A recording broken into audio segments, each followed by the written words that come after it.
everyone, welcome to my channel.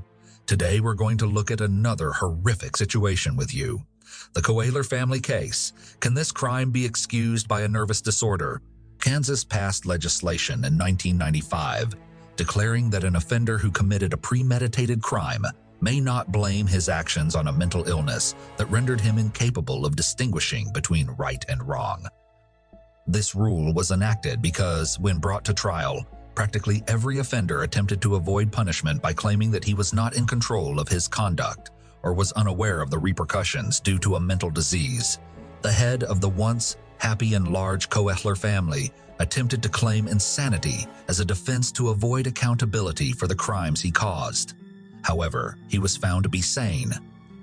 Psychologists believe his acts were driven by envy, hatred, and a desire for vengeance against the ex-wife who abandoned him and the girls who backed their mother. Unfortunately, such crimes motivated by jealousy and a pathological desire for retribution are a global occurrence. Statistics show that these motivations account for 1 out of every 8 crimes committed. Excessive distrust, insecurity, and an obsessive drive to control a spouse can transform a person into a true beast who harms even his own children. The Kahler family story. James Craig Kahler was born in Weatherford, Texas in 1963. His future wife, Karen Kahler, née White, was born in the same city in 1965. They met in the early 1980s while attending a Texas university. Craig was graduating from engineering, while Karen was a freshman in the humanities department.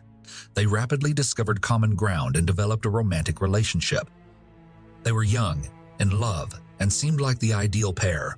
Craig was a high-achieving student noted for his dedication and engineering aptitude. After graduating in the late 1980s, they held a small wedding with just close friends and family in attendance. Emily, their first child, was born in 1991, and Lauren followed in 1993. They lived in a nice house in Weatherford and were pretty wealthy by local standards. Craig received a lucrative job offer from a prominent power firm in Weatherford in 1999, while Karen was expecting her 3rd child. His advancement coincided with the birth of their son, Cian, whom he cherished. Craig's improved income enabled him to purchase a spacious house in the city's most elite neighborhood, as well as a dependable family vehicle. Karen remained at home, while Craig became the primary breadwinner. Outwardly, the family appeared flawless. Emily and Lauren were exceptional athletes and musicians who frequently competed in voice competitions and local events. Emily succeeded in school and attended a top pharmacy college, whereas Lauren, an exceptional student, aspired to attend a conservatory and pursue a career in music. Cian was an enthusiastic, pleasant, and inquisitive youngster who was interested in numismatics and aspired to be an archaeologist. He was quite close to his parents and sisters. Craig supplied for his family. Karen made the house comfortable, reared her children, and prepared delicious delicacies. They were involved in the community and worked to improve their neighborhood. They also raised 3 amazing, talented children. However, under the appearance of perfection, family members kept numerous troubles buried. Karen told her younger sister, Linda, in 2007 that she was on the edge of having a nervous breakdown. She stated that Craig had been controlling and monitoring her for years, and that his control was growing. Craig wanted a detailed accounting of all spending, including not only significant items but also ordinary home expenses. Karen gave him supermarket receipts, bank transaction information, and reported her locations every day while he was at work. Craig set a rigid routine for the entire Kahler family. When he returned from work, his wife and children had to be there to greet him. They went to bed, awoke, and ate at specific times, and even intimacy between the couple was planned. Craig's desire for control grew stronger with time. He became more demanding and egotistical, and Karen's activities were planned down to the hour. Karen felt enslaved. She had no leisure time, only tasks and responsibilities. She tried to meet all of her husband's demands, thinking that he would relinquish control and they could return to their old lives, but Craig appeared to love his power and was unwilling to change. Linda was very disturbed by her sister's revelations. She, like everyone else, had pictured Craig as the ideal husband, father, and family man, but it turned out he was a home tyrant. Karen did not, however, wish to damage her family. Furthermore, she and her children were financially dependent on Craig. Karen's new pastime prompted her to look for a profession that would provide her with a steady income. Karen, despite her elderly age and 3 children, was in excellent physical condition. She always followed healthy dietary principles, tried new diets on a regular basis, took care of herself, and went running every day. She enrolled in a local fitness club without her husband's knowledge and began working out for many hours every day. It was her way of releasing stress, occupying oneself, and organizing her thoughts. She went to the gym when Craig was at work and didn't know she was working out. The sports club's management quickly spotted the lovely, fit, and hardworking woman. Karen was offered the opportunity to try out as a fitness instructor with a probationary period and the prospect of a formal labor contract. The former housewife could never have imagined such an opportunity, as she will now be able to do what she enjoys while also earning a fair living. Craig eventually discovered that his wife was going to the gym. Karen expected a scandal for her husband to stop her from going, but he responded calmly. He even seemed glad that his wife had found work and was now making her own money. His only requirements were that she be home when he came, prepare meals, and not disrupt their planned personal life. Karen felt these conditions acceptable because she now had the freedom to act and provide for her own needs without having to justify every penny she spent to her spouse. Unexpected romance and a romantic triangle. Soon, the fitness club had a new instructor named Sonny Rice. Karen and Sonny instantly bonded and became friends. Karen, who had been a stay-at-home mom for many years and was unable to mingle with anyone outside the family, turned to Sonny as a valued confidant. The women spent time together at work every day, going for walks, drinking coffee, and having heart-to-heart conversations. It didn't take long until their friendship evolved into anything more. Naturally, they kept their feelings and connection private, but Karen eventually realized that she needed to confess everything to her husband.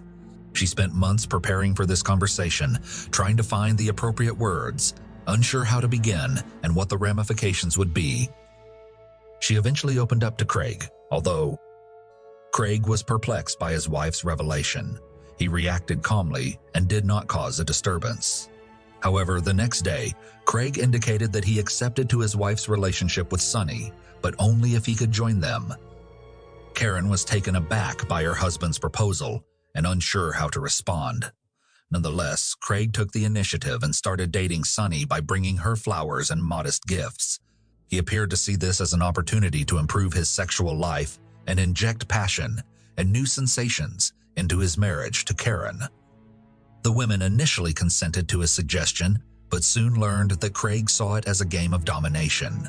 Their unusual love triangle did not endure long, as Craig was made aware that he was not welcome in their relationship. Craig, feeling humiliated, ordered that Karen cease the affair immediately, but she continued to date Sonny, sincerely in love.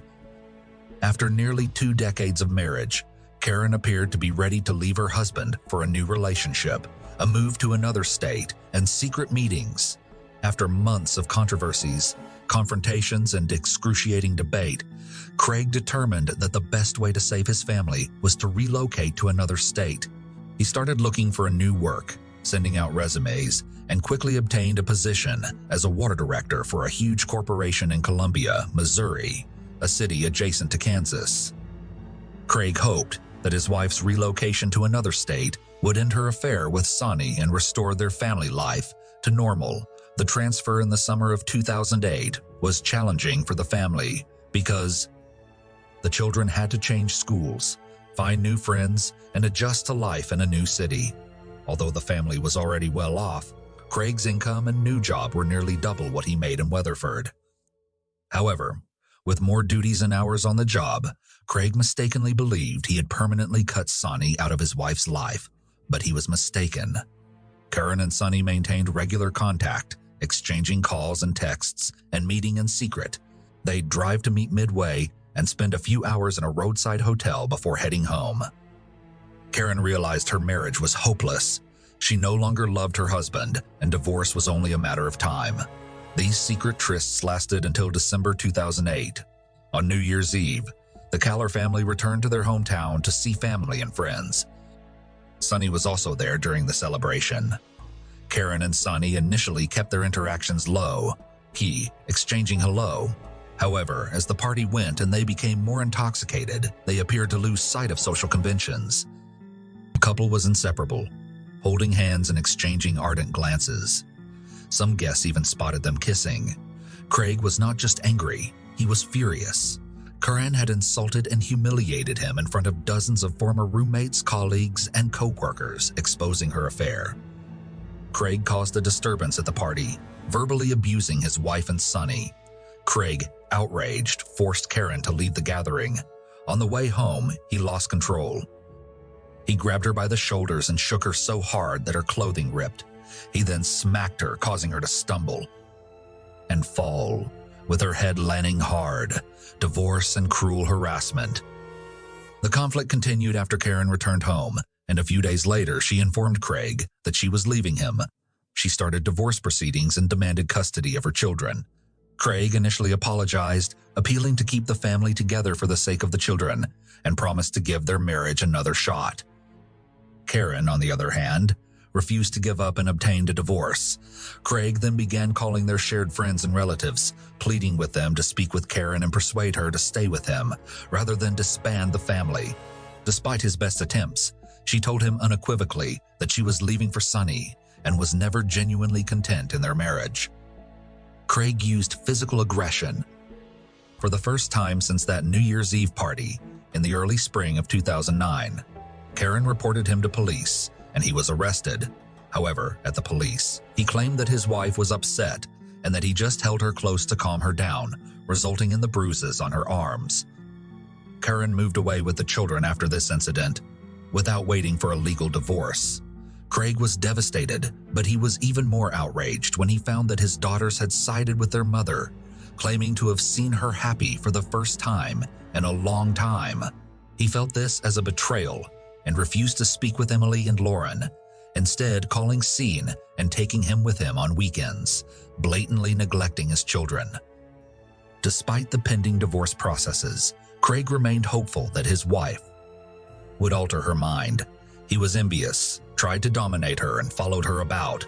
He monitored her house, followed her about town in a rental car, hoping to go undetected, and even attempted to install a concealed camera in her home while no one was present. Naturally, all of this required time and effort, so Craig had to forego employment.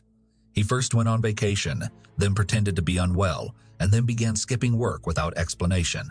His reckless actions led to his dismissal. Craig was forced to relocate into his parents' home after losing his job and source of income due to a lack of funds. With so much free time, he could stalk his ex-wife all day, prompting her to take his ex-husband to court to prevent him from approaching her again. Karen accompanied her children to see her 89-year-old grandmother, Dorothy White, in the little hamlet of Burlingame, Kansas, for Thanksgiving in November 2009. On the evening of November 29th, the Burlingame Police Department received a call reporting a suspicious van and gunshots. Dorothy's neighbors reported seeing a tiny truck pull up to the old woman's house with a man getting out and entering. They then reported hearing shouts and gunfire, although they are unsure. The man then left the house, got back in his truck, and drove away swiftly. Neighbors did not try to catch him, fearing he was armed. When police arrived at the house, they were confronted by a terrified 10-year-old child crying for help. Sean Kahler was unable to describe what had occurred, but it was evident that the police would face a horrific situation inside.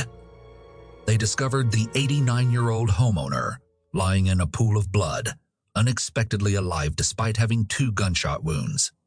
Karen, 44, was discovered dead in her kitchen by police. She was shot in the chest and then died with a close-range gunshot to the head. Her ex-husband had abandoned her with no hope of survival. Emily, her oldest daughter, was found dead between a wall and a couch. She had allegedly attempted to flee from her irate father, but he caught up with her and killed her with 2 point-blank shots. Lauren, her younger sister, lay in a pool of blood in a bedroom on the 2nd floor. She was still alive, begging faintly for her life and constantly claiming that her father had done it. The elderly mother and Lauren were immediately taken to a nearby hospital's acute care unit. Despite the doctor's greatest efforts, their lives were not saved. Lauren died on December 1st as a result of major blood loss and internal organ damage, and her great-grandmother died a few hours later as the only surviving witness. Cian was in shock. Psychologists assisted him, but he required a thorough interrogation as the sole living witness to the sad events at his great-grandmother's home. He explained that evening his mother was in the kitchen preparing supper, and he approached her to request his favorite pies. Suddenly, the back door of the house flung wide, and their father entered, holding a shotgun. Without uttering a word, the man pointed the barrel at his ex-wife and shot her before moving closer and firing again. Cian stood motionless for a few seconds, terrified. Then his father turned to face him, but did not shoot, instead staring silently and intently at him. Cian realized he needed to flee, so he jumped out the open back door. The child dashed toward the main entrance, trying to notify his grandmother and sisters and ask for assistance. However, when he approached the threshold, he heard several further gunshots. He took refuge in a small outbuilding because he was afraid to enter the home. He heard many more gunfire and waited in fear for his father to come after him. "Where's Mr. Kahler?" Craig was immediately put on the wanted list with a warning that he was armed and dangerous. Meanwhile, police got many reports of a speeding truck, allowing them to rapidly pinpoint the gunman's route of travel. At one point, the man left his vehicle in a wooded area and started walking down a deserted road. Law enforcement immediately caught up with him and detained him the following morning. He had left the weapon and ammunition in the back seat while prescription drugs for depression and anxiety disorders lay next to the driver's seat. Mr. Kahler did not resist arrest. He didn't appear to care anymore. He appeared perplexed and even terrified, and he openly acknowledged that he was armed with a gun and a hunting knife, but he had no intention of using them. He also stated that he had done something bad that he thought the authorities were already aware of. When he was escorted to the police station, Craig immediately admitted his guilt and poured his heart out to the investigating officer. He described how his wife cheated on him with Sonny, how they humiliated him in front of his friends at a New Year's Eve party, how his attempts to salvage his marriage cost him his career, and what remained of his self-esteem. The father wailed, saying he had no idea why he had taken such a drastic step, and that everyone, including his daughters, had betrayed him. Craig's trial began in December 2010, and his sentence was fair. The prisoner, after consulting with his lawyer Thomas Haney, recanted his first confession, blaming his conduct on mental illness and insanity. It was his only way to evade the death punishment for the murder of 4 people. Haney attempted to persuade the court that his client was in a difficult emotional state after his wife abandoned him for a boyfriend. His children supported their mother. He lost his job, and he was forced to relocate back into his parents' home, according to the lawyer. All of these things contributed to Mr. Kahler's breakdown, and he committed the crime while mad, unaware of his actions. Prior to 1995, there was a law that allowed criminals to obtain leniency by claiming insanity. However, in Kansas, where the crime occurred and the trial was held, the legislation was repealed. Furthermore, the prosecution discovered no indication of insanity, or affective state in Craig's acts, only cold calculating. He bought guns and ammo ahead of time and proceeded to Dorothy White's house, knowing his entire family was present. He shot each victim twice, leaving no possibility for survival. However, he purposefully spared his son, Cian, allowing him to leave. In August 2011, the guy was convicted guilty of all charges and condemned to death. Cian, who was 12 years old at the time, testified during the last hearing. He stated that he did not want his father to die because he was his sole remaining close relative. Craig and his attorneys filed multiple appeals, but the verdict remained intact. Mr. Kahler remains in prison today, fighting to get the case reviewed and the death sentence overturned. Cian was taken into custody by his maternal grandmother following the deaths of his mother and sisters. He is now an adult has completed his studies, and is elected to live and work in his home state.